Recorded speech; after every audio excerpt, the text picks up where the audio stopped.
ఇప్పటి వరకు నా వీడియో చూస్తూ నన్ను సపోర్ట్ చేస్తూ వచ్చిన మీ అందరికీ నా నమస్కారాలు. హాయ్ ఫ్రెండ్స్, నేను మీ Mahesh. Welcome back to my channel SJS astrology. మనం ప్రీవియస్ వీడియోలో శనిగ్రహం చతుర్థ భావన ఉంటే ఎలా పనిచేస్తాడు అనే విషయాన్ని అయితే చూసాము. ఇప్పుడు ఈ వీడియోలో మనం నవాంశ చక్రం గురించి కొన్ని అంతుచక్ర రహస్యాన్ని చూద్దాము. ఈ నవాంశ చక్రాన్ని మనం D9 చార్ట్ అని అంటూ ఉంటాము. అసలు ఇది ఏం ఇండికేట్ చేస్తుందంటే ఆ పేరులోనే ఉంది కదా 9 అని.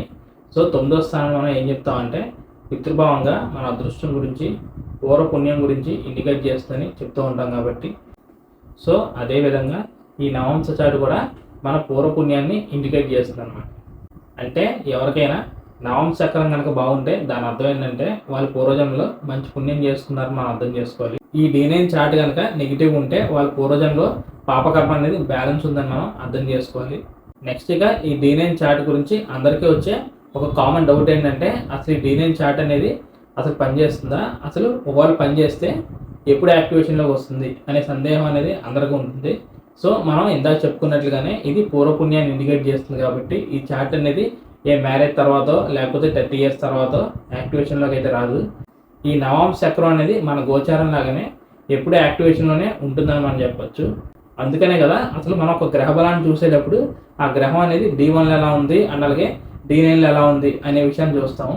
ఒకవేళ ఇది ఏ 30 సంవత్సరాల తర్వాత లేకపోతే మీ మ్యారేజ్ తర్వాత కనుక యాక్టివేషన్లోకి వచ్చినట్లయితే ఇక ఈ చక్రాన్ని కేవలం అప్పుడు మాత్రమే మనం యూజ్ చేస్తాం. కానీ అలా అయితే జరగట్లేదు కదా. ఒక వింశోత్తరి దశలో ఒక గ్రహ దశ అనేది జరుగుతుందంటే అసలు ఆ గ్రహం అనేది లగ్న చాట్లో ఎలా ఉంది అండ్ అలాగే నవాంశ చక్రం ఎలా ఉంది అని రెండింటిలో మనం ప్యారల్గా చూస్తున్నాం కాబట్టి సో దాన్ని బట్టి మనం అర్థం చేసుకోవచ్చు ఈ D9 చార్ట్కి మనం ఎంత ఇంపార్టెన్స్ అనేది ఇస్తున్నాం అన్నది. దీన్ని బట్టి మనం ఫైనల్గా ఏం చెప్పచ్చు అంటే ఏదైనా గ్రహం అనేది ఇటు D1 చార్ట్లో బలంగా ఉంది అండ్ అలాగే D9 చార్ట్లో కూడా అదే విధంగా బలంగా కనుక ఉన్నట్లయితే ఆ గ్రహం అనేది ఏ భావాలకైతే ఆధిపత్యం వహిస్తుందో సో ఖచ్చితంగా మనకి ఆ భావాలకు సంబంధించిన విషయాల్లో స్ట్రాంగ్గా ఫలితాలు అనేవి వస్తాయి అన్నమాట. అంటే ఫర్ ఎగ్జాంపుల్గా D1 చార్ట్లో అష్టమాధిపతి బలంగా ఉన్నాడు అని అనుకున్నట్లయితే అదేవిధంగా అక్కడ 8th లార్డ్ అనేవాడు D9 చార్ట్లో కూడా ఎటువంటి ఎఫ్లిక్షన్కి గురి కాకుండా అదే విధంగా బలంగా కనుక ఉన్నట్లయితే సో మీకు ఆ 8వ స్థానానికి సంబంధించిన విషయాల్లో ఫలితాలు అనేవి చాలా పాజిటివ్గా వస్తాయి. అంటే ముఖ్యంగా ఆ 8వ స్థానానికి సంబంధించిన మహాదశ కానీ అంతర్దశ కానీ వచ్చినప్పుడు మీకు శుభ ఫలితాలు అనేవి వస్తాయని మనం అర్థం చేసుకోవాలి. అదేవిధంగా దీనికి ఆపోజిట్గా ఏదైనా గ్రహం అనేది D1 చార్ట్లో సరిగ్గా లేదు అండ్ అలాగే అదే గ్రహం D9 చార్ట్లో కూడా అదే విధంగా నెగిటివ్గా కనుక ఉన్నట్లయితే దీన్ని మనం చాలా సీరియస్గా కన్సిడర్ చేయాలి. ఎందుకంటే కంప్లీట్గా అక్కడ మనకి ఏమవుతుందంటే ఆ గ్రహానికి సంబంధించిన కారకత్వం అనేది భంగం అవుతుందని మనం అర్థం చేసుకోవాలి.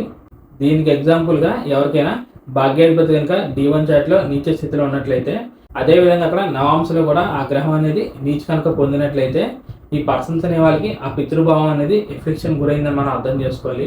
దీని కారణంగా వీరికి ఆ ఫాదర్ నుంచి రావాల్సిన సపోర్ట్ అనేది వీరికి రావడం అనేది చాలా కష్టంగా మారుతుంది.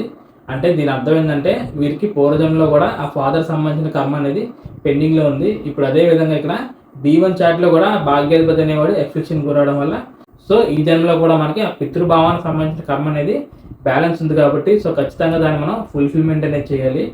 అదేవిధంగా మనం గ్రహ కారకత్వాన్ని కూడా చూడాలి. సో నేను పితృభావం చెప్పాను కదా అని చెప్పి ఓన్లీ 9వ స్థానాన్ని మాత్రం చూస్తే సరిపోదు.